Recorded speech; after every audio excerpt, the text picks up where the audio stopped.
Moliyaviy iqtisodiy samaradorlikni oshirish bo'yicha amalga oshirilayotgan chora-tadbirlar yuzasidan hisobot berildi. Neft-gaz sektorining izchil rivojlanishi har qanday davlatning barqaror iqtisodiy o'sishi va energetik xavfsizligini ta'minlovchi asosiy omillardan biridir. Ulkan resurs salohiyatiga ega mamlakatlar uchun ushbu soha nafaqat yoqilg'i energetika majmuasini barqaror ishlashini ta'minlaydi, balki iqtisodiyotni diversifikatsiya qilish, investitsiyalarni jalb etish va eksport salohiyatini oshirish uchun ham mustahkam zamin yaratadi. O'zbekistonda mazkur sohaning rivojlanishi mamlakat ijtimoiy-iqtisodiy dinamikasiga kompleks ta'sir ko'rsatmoqda. Avvalo bu aholi va sanoat tarmoqlarini energiya resurslari bilan kafolatli ta'minlashda namoyon bo'ladi. Bu esa iqtisodiyotning barcha sohalari faoliyati uchun asosiy shart hisoblanadi. Tarmoqning yuksaltiruvchi ta'siri kimyo va neft-kimyo sanoati, elektroenergetika, transport, qurilish kabi tutash sohalarining rivojlanishini rag'batlantirishda, shuningdek, yangi ish o'rinlarini yaratishda ko'zga tashlanadi. Bu esa o'z navbatida inson kapitali o'sishiga va zamonaviy sanoat bazasining shakllanishiga xizmat qiladi. So'nggi yillarda O'zbekistonda ushbu sohani tubdan modernizatsiya qilishga qaratilgan keng ko'lamli islohotlar amalga oshirilmoqda. Xususan, texnologik yangilanishlar, jarayonlarni raqamlashtirish, energiya samaradorligini oshirish hamda uglevodorodlarni qazib olish va tashishda yo'qotishlarni kamaytirishga alohida e'tibor qaratilmoqda. Xorijiy sarmoyalar va ilg'or xalqaro tajribalar faol jalb etilayotgani esa sektorning raqobatbardoshligini oshirishga xizmat qilmoqda. Ushbu o'zgarishlarning muhim elementi O'zbekneftgaz aksiyadorlik jamiyati faoliyatining transformatsiyasidir. Kompaniya izchil ravishda samaradorlik, shaffoflik va investitsiyaviy jozibadorlikka yo'naltirilgan zamonaviy boshqaruv modellariga o'tmoqda. Aktivlarni restrukturizatsiya qilish, biznes jarayonlarini optimallashtirish, xalqaro moliyaviy hisobot standartlarini joriy etish hamda asosiy samaradorlik ko'rsatkichlari tizimini tatbiq etish ishlari olib borilmoqda. Shuningdek, ishlab chiqarish va boshqaruv jarayonlarini raqamlashtirish, kadrlar salohiyatini rivojlantirishga ham katta e'tibor qaratilmoqda. So'nggi paytlarda kompaniyani modernizatsiya qilish bo'yicha amalga oshirilayotgan chora-tadbirlar tizimli xususiyatga ega bo'lib, milliy darajada raqobatbardosh, mintaqaviy va global energetika bozorida faol ishtirok eta oladigan kuchli tizimni shakllantirishga qaratilgan. Ushbu yo'nalishdagi ishlar doirasida davlatimiz rahbariga neft-gaz tarmog'i faoliyatini takomillashtirish va islohotlarni chuqurlashtirishga bag'ishlangan taqdimotlar bir necha bor ko'rsatilgan. Navbatdagi taqdimot esa amalga oshirilayotgan o'zgarishlarning izchilligi va tizimliligini yana bir bor tasdiqladi.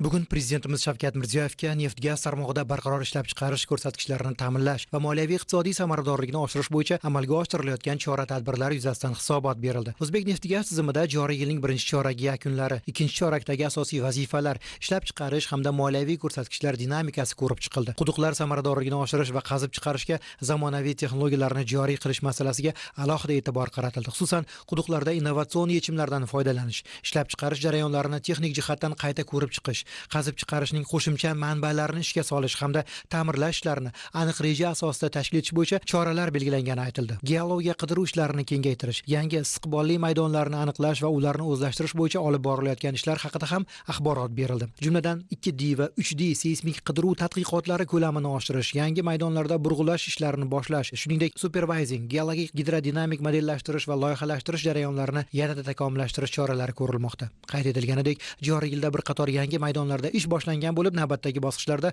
bu ishlar yanada kengaytiriladi. O'rta muddatli dasturlar doirasida qiyin o'zlashtiriladigan zaxiralar bilan ishlash, chuqur va murakkab quduqlarni burg'ulashda ilg'or xorijiy tajribani jalb etish muhimligi ta'kidlandi.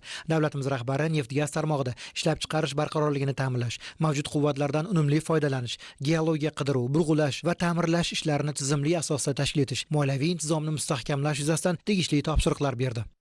Taqdimotda jamiyat tomonidan birinchi chorak reja ko'rsatkichlarining bajarilishi va ikkinchi chorakdagi ustuvor vazifalar bo'yicha hisobot berildi. Jamiyat tomonidan birinchi chorakda sanoat mahsulotlarini ishlab chiqarish ko'rsatkichi rejaga nisbatan 106% ga bajarildi. Jamiyatning daromadlari 110% ga, investitsiya ko'rsatkichlari 160% ga, eksport hajmi esa 130% ga bajarildi. Birinchi chorakda yil boshiga nisbatan debitor qarzdorliklar 1,3 trillion so'mga kamaytirildi. Jamiyat va uning tizim tashkilotlari tomonidan davlat byudjetiga 1,9 trillion so'mlik soliq va boshqa byudjet to'lovlari amalga oshirildi. Shuningdek, amalga oshirilgan geologiya qidiruv ishlari va burg'ulash ishlari natijasida qo'shimcha 2 milliard metr kub gaz zaxirasi yaratildi va 40 ming tonna suyuq uglevodorodlar zaxirasi yaratildi. Ikkinchi chorakda ham bu ko'rsatkich 5 milliard metr kub gaz zaxirasi yaratilishi rejalashtirilgan hamda suyuq uglevodorodlar zaxirasi esa 100 ming tonnaga oshirilishi rejalashtirilgan. Shuningdek, davlatimiz rahbariga ikkinchi chorakda tabiiy gaz qazib chiqarish hajmini oshirish bo'yicha dasturimizda tanishtirib o'tdik. Unga ko'ra, ikkinchi chorakda 22 ta yangi quduqlarni burg'ulashdan chiqarish hamda 31 ta quduqlarni mukammal ta'mirlashdan o'tkazish va 21 ta texnologik tadbirlar o'tkazish natijasida kunlik qazib chiqarish hajmini 607 million metr kubga oshirish bo'yicha dastur belgilab olganmiz. Davlatimiz rahbari tomonidan ikkinchi chorakda ham energetika sohasida amalga oshayotgan islohotlarni izchil davom ettirish bo'yicha ko'rsatmalar berildi.